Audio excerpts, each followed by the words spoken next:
నమస్కారం. ఎంఆర్‌న్యూస్‌లో breaking news చూస్తున్నాం. నెల్లూరు జిల్లా కావలిలో అక్రమ రేషన్ బియ్యం తరలింపుపై కావలి పోలీసులు ఉక్కుపాదం మోపారు.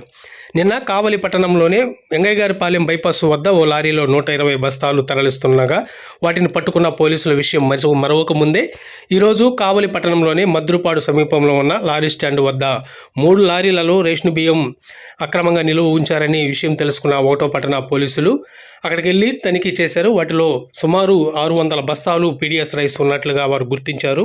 ప్రాథమిక దర్యాప్తులో పీడీఎస్ రైస్గా గుర్తించామని, వాటి శాంపిల్స్ ల్యాబ్కు పంపించి త్వరలోనే పూర్తి వివరాలు వెల్లడిస్తామని కావలి ఒకటో పట్టణ పోలీసులు తెలిపారు.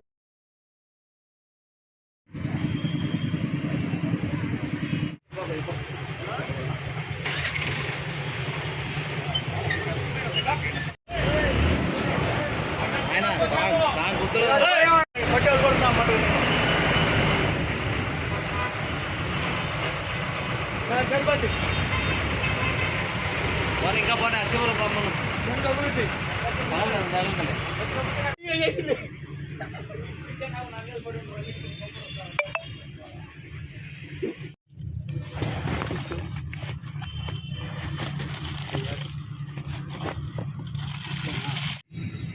ఈరోజు మాకు రాబడినటువంటి సమాచారం మేరకు నేను మరియు మా సిఐ గారు ఇక్కడ మన కావలి 1 టౌన్ లిమిట్స్లో లారీ ఆఫీస్ ఎదురుగా ఉండేటువంటి ఒక ఖాళీ ప్రదేశంలో ఒక 3 ఐచర్ వెహికల్స్, అశోక్ లేలాండ్ వెహికల్స్ని లారీలు వాటితో పాటు పీడీఎస్ రైస్ ఉన్నట్టుగా కాబట్టి సమాచారం మేరకు ఉన్నట్లు పట్టుకొని రెవెన్యూ వారితో పాటు పట్టుకోవడం జరిగింది.